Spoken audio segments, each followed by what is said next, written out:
Здравствуйте! В эфире Канашской студии телевидения «Вести недели», в студии Олеся Григорьева. Создание красивого внешнего облика города – это непростая задача, которая решается с учетом особенностей природного ландшафта, финансовых возможностей и потребностей населения. О том, как важно сохранить созданное, в сюжете нашего корреспондента Павла Демина.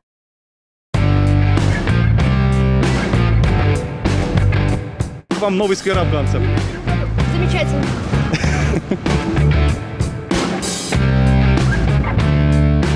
Уже прожженный тент вандалами. Как вы к этому относитесь? Отрицательно.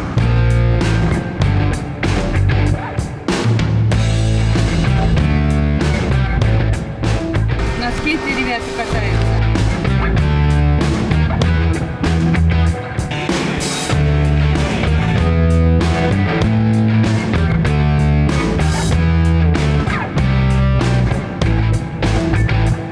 Во время самоизоляции природа настолько очистилась, что в канашские фонтаны вернулась рыба.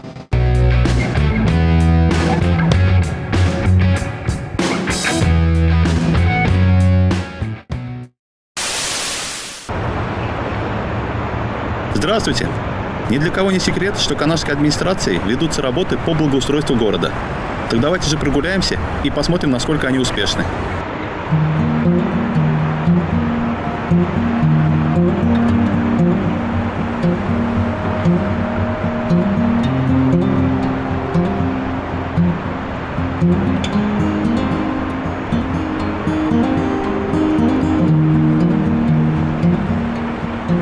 И вот мы с вами в сквере афганцев. Вы только посмотрите, как сильно он изменился. Новые дорожки, новые скамейки. А главная достопримечательность – это сцена в форме парашюта.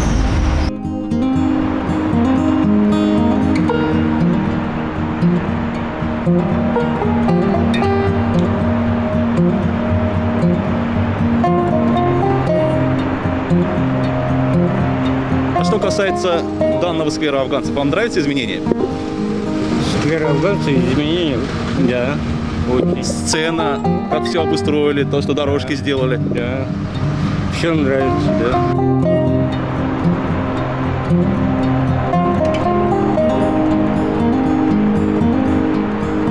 Как вы думаете, откуда мы сейчас снимаем? 21 век на дворе, а у нас все так же продолжают заниматься вандализмом.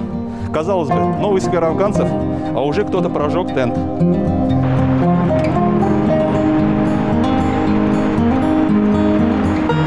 Нравится гулять хорошо с ребенком.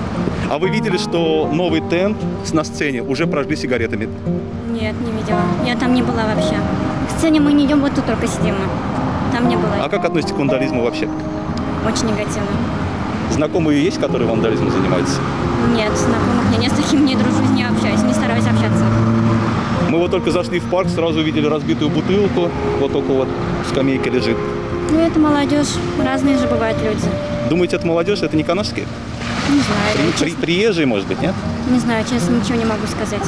Я тут только днем гуляю с сыном, а так не знаю, ничего не могу сказать. Спасибо большое.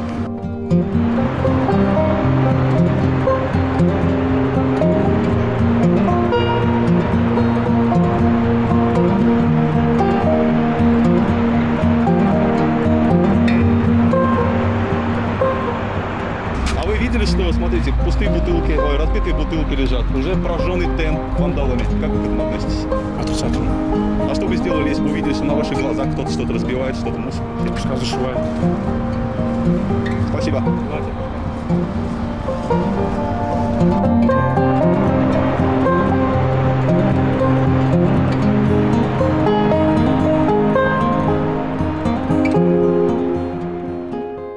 Ну а теперь мы отправляемся в Канашский парк, посмотрим, что там новенького, узнаем у местных жителей, как они относятся к благоустройству нашего парка.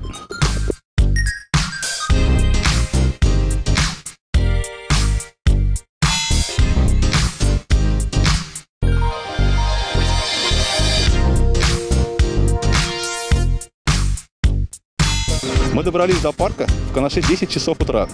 И мы с вами вживую наблюдаем за тем, как идет благоустройство территории.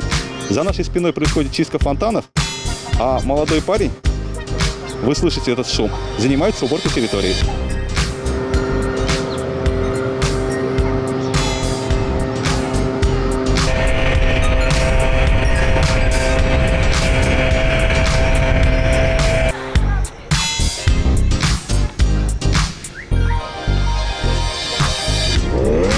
самая история, что и со сквером афганцев. Опять вандализм. Казалось бы, новые скамейки, и вы посмотрите, что с ними делают.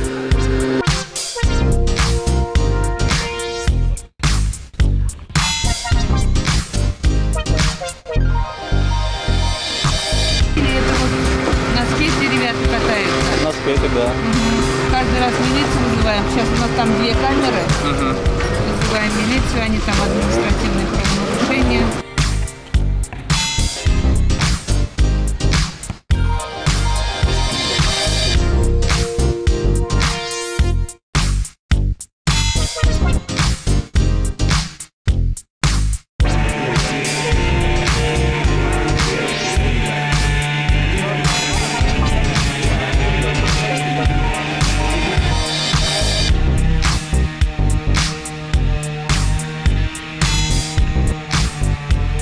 А сейчас будет очень важная инструкция для посетителей канадского парка. Правильно сидеть на скамейках. Вот так.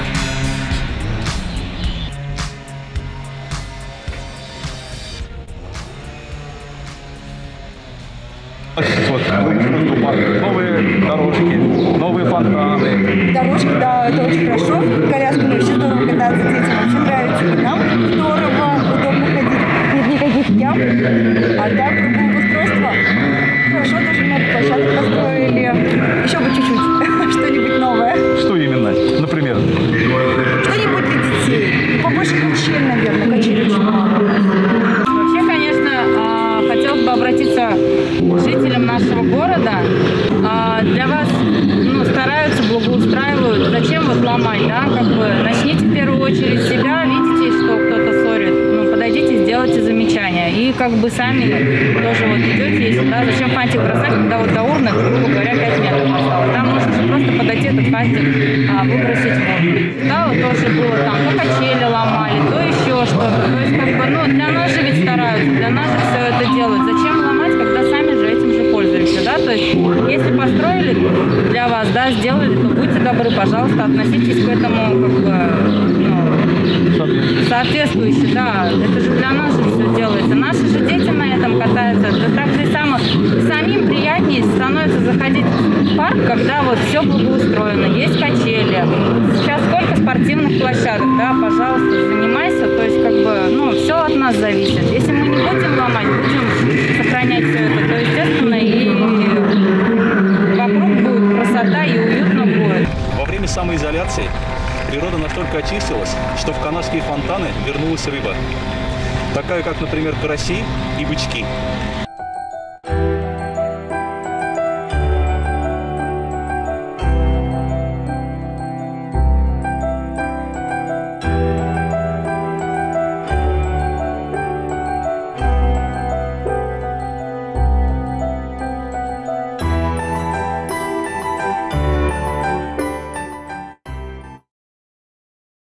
Железнодорожный переезд требует к себе повышенного внимания со стороны жителей города и района. В Международный день привлечения внимания к железнодорожным переездам в Чувашии прошли специальные рейды. Об этом в нашем следующем сюжете. Международное железнодорожное сообщество совместно с Комиссией Европейского Союза и Европейской экономической комиссией ООН в целях предупреждения аварийности на железнодорожных переездах объявили 11 июня 2020 года Международным днем привлечения внимания к железнодорожным переездам. В Канашском районе профилактический рейд был проведен на железнодорожном переезде в селе Янгличи, третий переезд от Канаша в сторону Ибреси. В ходе мероприятия прошли беседы с водителями автотранспорта, были розданы тематические стикеры и памятки. Начальник отделения ГИБДД Канашского района Шамбулин Сергей Викторович лично напомнил водителям об ответственности за нарушение правил проезда через переезды. Ежегодно на железнодорожных переездах погибает большое количество граждан. Все это связано с тем, основная причина, по которой погибают граждане, это проезд на красный свет светофора.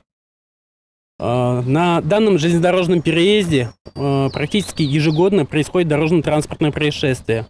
К слову, за прошлый год на данном ЖД-переезде произошло одно ДТП, в котором один человек погиб и один человек получил ранение. Хотелось бы пожелать всем водителям быть бдительными и внимательнее относиться к проезду через железнодорожный переезд, при этом строго соблюдая правила дорожного движения. Ведь не зря говорят, что правила дорожного движения писаны кровью. В В рейде также принял участие заместитель начальника канавской дистанции инфраструктуры Герасимов Евгений Николаевич. В этом году, в 2020 году, уже на Казанском территориальном управлении допущено 2 ДТП, один из них смертельный. И оба этих 2 ДТП произошло на территории Чувашской республики и на территории именно Канашского района. Одно ДТП это было в Малых Кибечах, и вот второе ДТП здесь вот уже на Чегасинском переезде.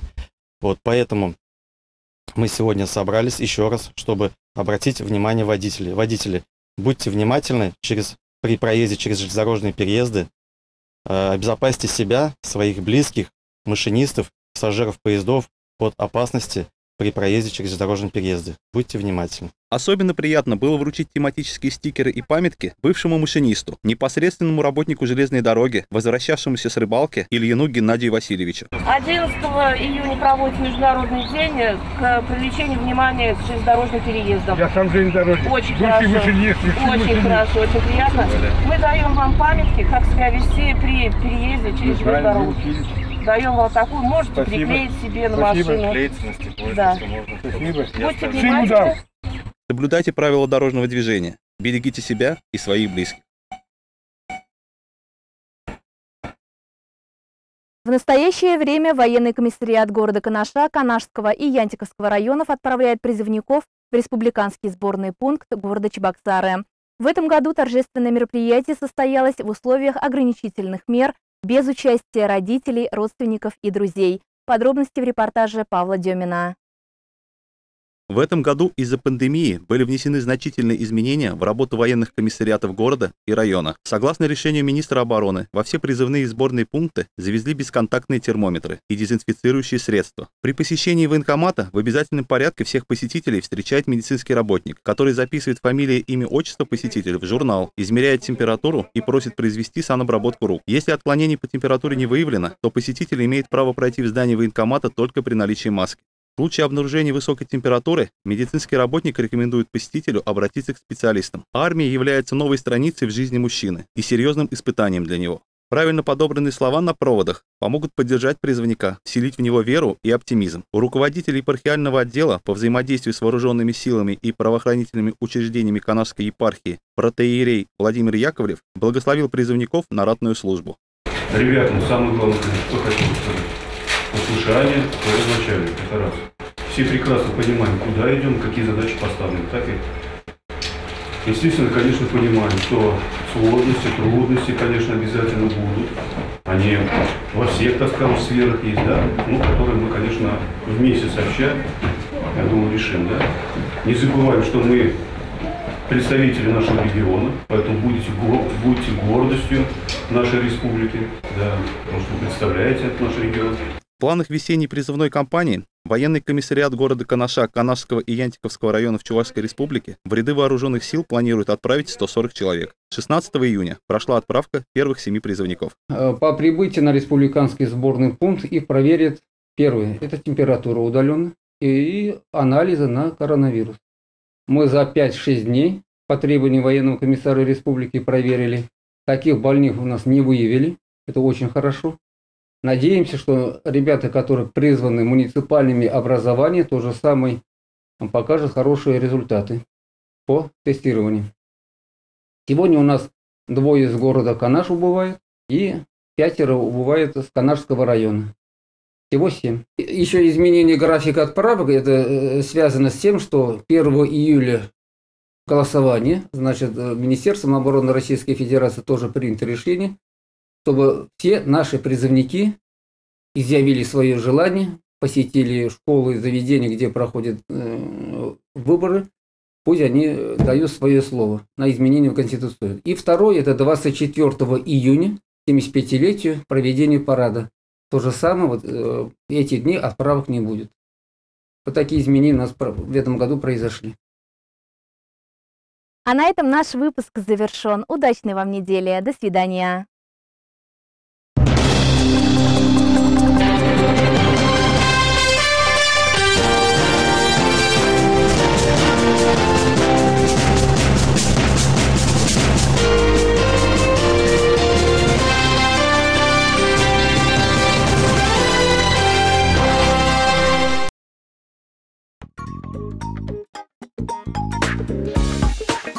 Бережем семейный бюджет с магазином низких цен «Светофор». Товары бытового спроса и продукты питания по ценам от производителя. Канашцы и гости города по праву оценили этот магазин. Здесь можно найти любую продукцию, начиная от салфеток и кончая бытовой техникой. Электрические духовки, чайники, утюги непременно прослужат долгие годы. И что немаловажно, цены в разы ниже, чем в других торговых точках. Скажем, Юрий бывает в Канаше раз в месяц и все необходимое закупает именно здесь. У нас намечается мероприятие, мероприятие. На работу мы едем, на воздухе будем работать, на природе, то есть.